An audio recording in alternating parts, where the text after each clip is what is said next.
everyone, my name is Bree and welcome to Document a Journey. Today I'm going to be doing a video about what has changed with my notebooks. If you haven't seen my notebooks that I'm using for 2022 video, it will be listed in the description box for you.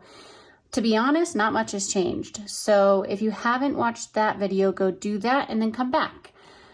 I'm going to kind of like breeze through these and then kind of explain what has changed. So these right here haven't changed. These are my family journals and my reading journal.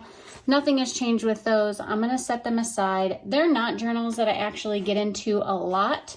They are journals that I get into when I need to, maybe twice a month. So they're definitely stress-free. Nothing too crazy with them. I actually forgot to include this one. So these three I'm in a lot. I would say this one I'm not in as much as anything else. This is a composition notebook or decomposition notebook.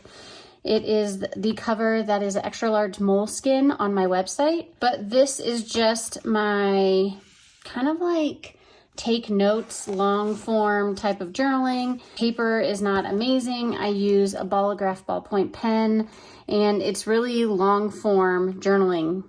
That's all that I do in here. I take video notes, that's what this tab says, and I use it to pretty much brain dump and morning pages or something like that. Nothing that I really want to keep. So that's that one. I think that I used to use that one a lot, and within the last month or so, I have been reaching for it a lot less. Like I started that journal, it says in February, and I'm only like 10 pages in. These two though, I'm in every day. This is my Hobonichi Weeks Mega, and it has become really, really messy. Anything in red is important. Anything in blue is my work to-do list, and anything in black is just random to-dos.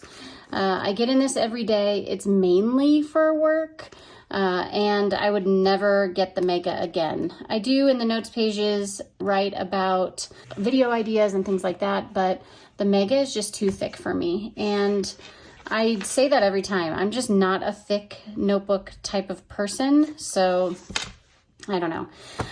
This has been the biggest change that I've had for journals, I guess. And you've seen me kind of work through this. This is my bullet journal. I forgot the name for a second. I am really simple with this.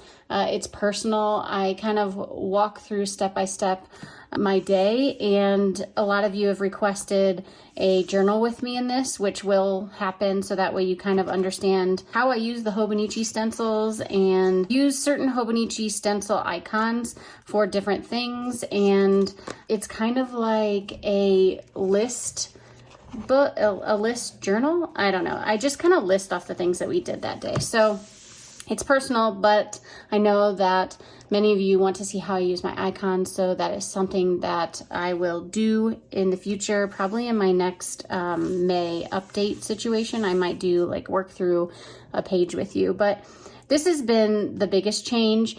This is a Dingbats journal. Love their journals, love their paper.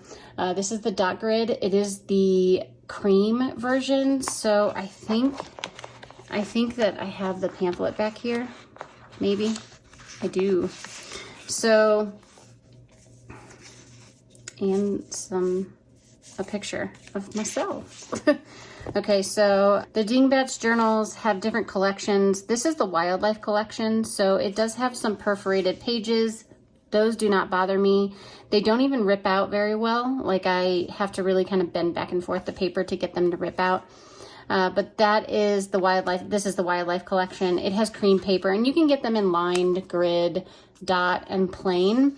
I just recently got the B for the Pro collection, and I did some painting in it, and it is holding up really well. So I'm really excited to kind of work in that one eventually, but I'm impressed with the Dingbats journals. So this has been the one that has changed the most. It used to be my Authentic Self journal, and I kind of merged my two together, this week's and this journal, and I use a page per day. And yeah, I really, really, really like this journal. It's super simple. I'm in it every day a lot, but it's not consuming my life. Does that make sense? All right, so I have one more thing that I want to talk to you about and confess. I have yet to do an updated sketchbook tour because I have too many sketchbooks going. Oh, I have too many. So this is just an idea book. It has drawing paper in it that I also use wet media on, and it's not something that like I would really share. It's a lot of scribble. But these four they're going along.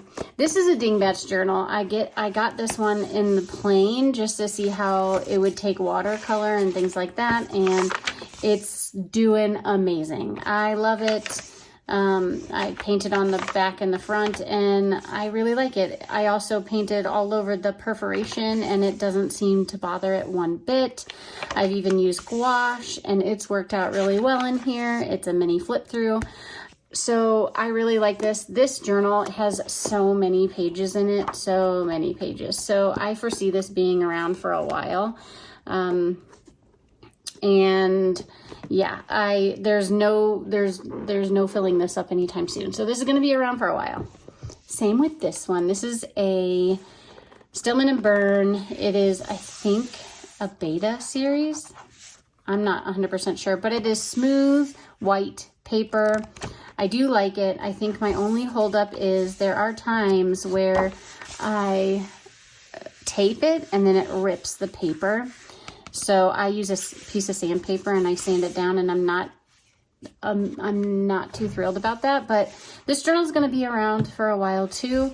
I'm not that much through it, as you can see, and it's a, you know, a B5. So this one I would like to have around probably just with this one. So that means I want to fill up these two sketchbooks. I have approximately 5 or 6 pages left in this one. 1, 2, 3, 4, 5, 6, 7. I count by spreads because that's how I normally sketch in them. And then I have a healthy amount in here. I want to say 12.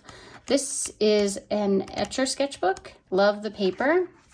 But my ballpoint pen doesn't do too well with this paper because it indents into the paper, and I have to make it become pretty black, I have to go over it and over it a bunch. Not ideal. My ballpoint pen works obviously well on this paper, but I get that when I tape it, that happens. I have to be very careful when I pull up my tape. So, yeah, and this is also cream paper, so I want to fill one of these up, and that's going to be a video challenge. A challenge that I do on video soon, like a paint off to fill up either one of these or both of these sketchbooks. So this is why you haven't seen a lot of sketchbook videos or tours, because I have way too many. So hopefully you're going to have 2 tours coming very, very soon. Anyway, that is my updated video for all my journals. Let me know, have you changed things so much that you look like a completely different journal person, or are you pretty much doing the same stuff? We are 4 months in now, so a lot of people change things up quarterly, and actually I'm normally one that changes things up every 6 months. So we'll see what happens. Maybe next time I do this video, a little update video, a lot has changed. I don't know. Anyway, let me know. Chat with me in the comments. And until next time, I'll see ya.